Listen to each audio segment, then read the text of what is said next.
తమిళగ వెట్రి కళగం ప్రభుత్వం తన తొలి బడ్జెట్ ను అసెంబ్లీలో ప్రవేశపెట్టింది. అసెంబ్లీ సమావేశంలో భాగంగా ఆర్థిక మంత్రి డాక్టర్ ఎన్ మరియా విల్సన్ బుధవారం బడ్జెట్ ను ప్రవేశపెట్టారు. మహిళల సంక్షేమం, విద్య, ఆరోగ్యం, క్రీడా రంగాలకు అధిక ప్రాధాన్యం ఇస్తూ పలు కీలక కేటాయింపులు చేశారు.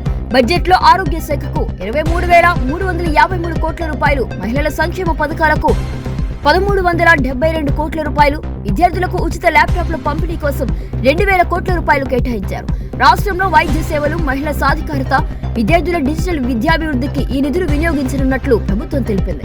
అదనంగా రాష్ట్ర వ్యాప్తంగా 10 ఒలింపిక్ సెంటర్స్ ఆఫ్ ఎక్సలెన్స్ ఏర్పాటు, కామరాజర్ అల్పాహారం పథకం అమలు, మదురైలో ప్రభుత్వ లా కాలేజీ స్థాపన వంటి కీలక నిర్ణయాలను బడ్జెట్ లో ప్రకటించారు. ప్రజా సంక్షేమం, యువత అభివృద్ధి, క్రీడల ప్రోత్సాహం లక్ష్యంగా ఈ బడ్జెట్ ను రూపొందించినట్లు ప్రభుత్వం పేర్కొంది.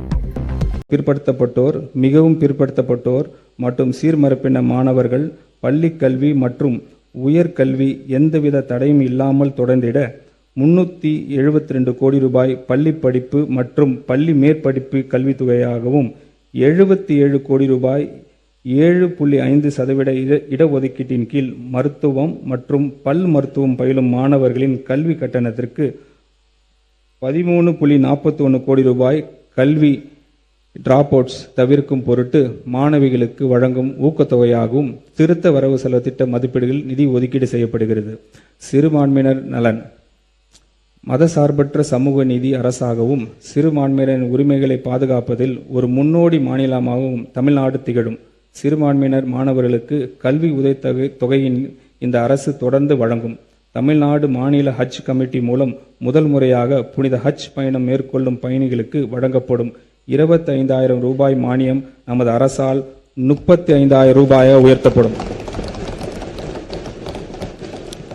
கிறிஸ்துவ மற்றும் முஸ்லிம் மகளிர் உதவி சங்கங்கள் 1.05 கோடி ரூபாய் ஒதுக்கீட்டில் கூடுதலாக துவக்கப்படும். மேலும் கபர்ஸ்தான்ஸ், கல்லறை தோட்டங்கள் உட்கட்டமைப்பினை மேம்படுத்துவதற்காக திருத்த வரவு செலவு திட்ட மதிப்பீடுகளில் 34 கோடி ரூபாய் நிதி ஒதுக்கீடு செய்யப்படும். சிறுபான்மையினரை பாதுகாப்பதிலும் அவர்களின் நலன்களிலும் நமது மாண்புமிகு முதலமைச்சர் அவர்கள் தலைமையிலான அரசு ஒருபோதும் சமரசம் செய்து கொள்ளவே செய்யாது. இந்த திருத்த வரவு செலவு திட்ட மதிப்பீடுகளில் பிற்படுத்தப்பட்டோர், மிகவும் பிற்படுத்தப்பட்டோர் மற்றும் சிறுபான்மையினர் நலனுத்துறைக்கு 1,700 கோடி ரூபாய் ஒதுக்கீடு செய்யப்பட்டுள்ளது.